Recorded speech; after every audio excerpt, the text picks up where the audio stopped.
And that fear causes us to do really terrible things.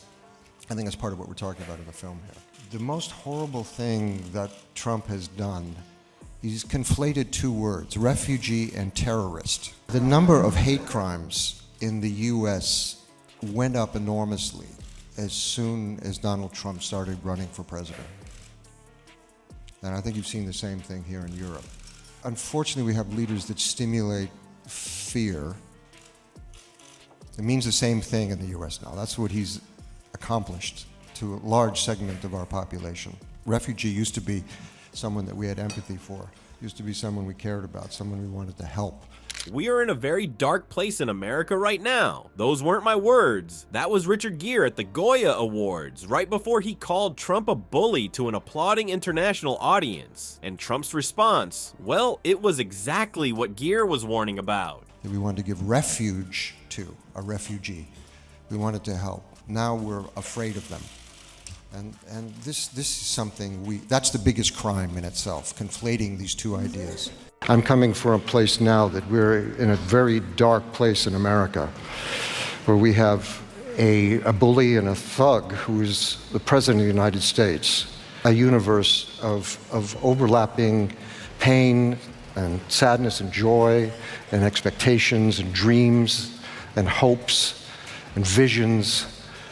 In the next few minutes, I'll show you the exact moment Gere dropped his Trump truth bomb, the unexpected way the audience reacted, and why Trump's explosive comeback is actually the most revealing part of this whole story. You'll see firsthand how a single reaction can confirm everything your critics are saying about you. Before we move on, I'd like to ask you a small favor. If you appreciate this content, please take a second to like this video and subscribe to the channel. Over 98% of you watch the videos without subscribing. It costs you nothing, but it makes a huge difference to us.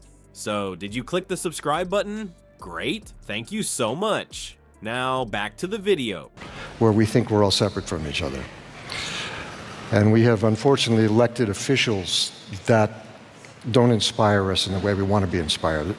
And I see this world that we're in now forgetting that. And this kind of very foolish tribalism is starting to take us over. I'm coming from a place now that we're in a very dark place in America, where we have a bully and a thug who is the President of the United States. Remember when Hollywood's nicest Buddhist just decided to wake up and choose chaos? That's exactly what happened when Richard Gere took the stage at Spain's Goya Awards. Our favorite silver fox wasn't there to promote a movie or thank his agent. He was there to calmly roast the orange menace we all know too well. Gere, accepting a Lifetime Achievement Award at Spain's most prestigious film ceremony, didn't come with prepared notes or a carefully crafted PR statement. No, he just stood there with his Zen master energy and casually dropped truth bombs about Trump between thanking his Spanish film buddies. Authoritarianism takes us all over. We have to be vigilant, we have to be alert, we have to be energetic, we have to be brave, we have to be courageous everywhere. You know, I read a really moving letter in the New York Times from a gentleman in Hungary, and he was the slippery slope of how this happens everywhere. And everyone who's watching this in the Spanish-speaking world and elsewhere, we have to be willing to stand up, tell the truth, be honest.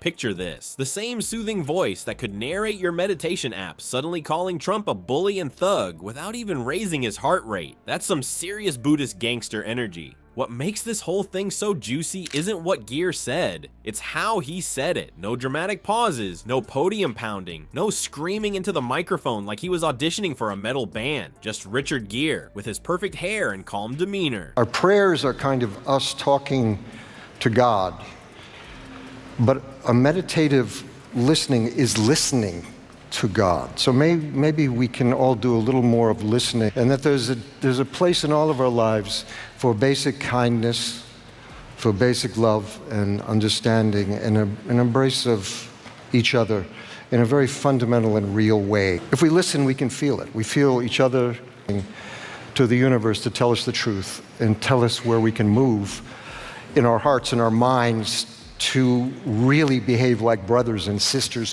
He decided to completely dismantle and destroy USAID, which is the wing of the U.S. government. It was started around the time of Ronald Reagan, I believe.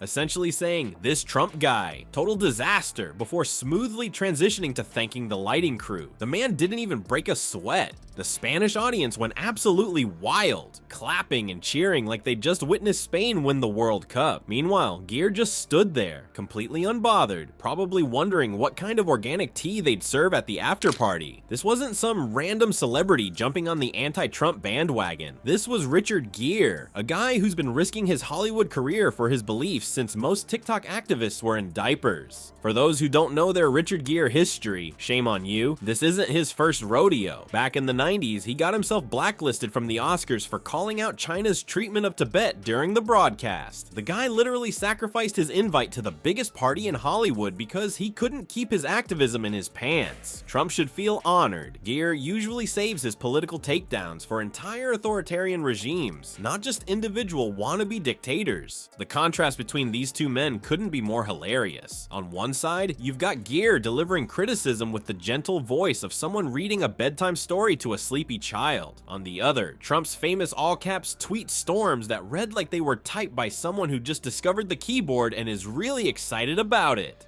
Gere's approach was basically the political equivalent of the "I'm not mad, just disappointed" talk your parents gave you, and we all know that hurts way more. What's most brilliant about Gere's approach is how it set the perfect trap. By staying calm and measured, he created the ideal conditions for Trump to prove Gere's point about being a bully. It's like accusing someone of having anger issues and watching them immediately punch a wall while screaming, "I do not have anger issues." Trump's explosive response to being called a bully was to act like a bully. The irony is thick enough to spread on toast. Social media immediately caught on to this masterclass in political judo. While Gere was probably off meditating or doing whatever Zen Hollywood types do after award shows, the internet was having a field day with Trump's predictable meltdown. Memes comparing Gere's calm delivery to Trump's caps lock tirade spread faster than conspiracy theories at a family Thanksgiving dinner. This wasn't really about politics at all. It was psychological warfare at its finest. Gere didn't need to get loud or aggressive because he knew exactly what would happen. He just needed to light the fuse and step back. Trump's ego is like Old Faithful. You can set your watch by its eruptions. By the time Trump finished his Twitter tantrum, Gere had already won without saying another word. So here's the real kicker. When Trump finally responded to Gere's comments, he didn't just get mad, he went full-on nuclear meltdown mode. While Gere had already flown back to his Zen garden or whatever, Trump was rage tweeting like a toddler who just had his iPhone privileges revoked. That's the beauty of this whole circus. Trump perfectly demonstrated exactly what Gere was talking about, and you don't need fancy words when your opponent will do all the heavy lifting for you. Trump could have taken the high road, ignored it completely, or even responded with some class. Instead, he basically held up a giant neon sign saying, "Yep, I'm the bully." It's like political karma delivered in real time with extra sprinkles of irony on top.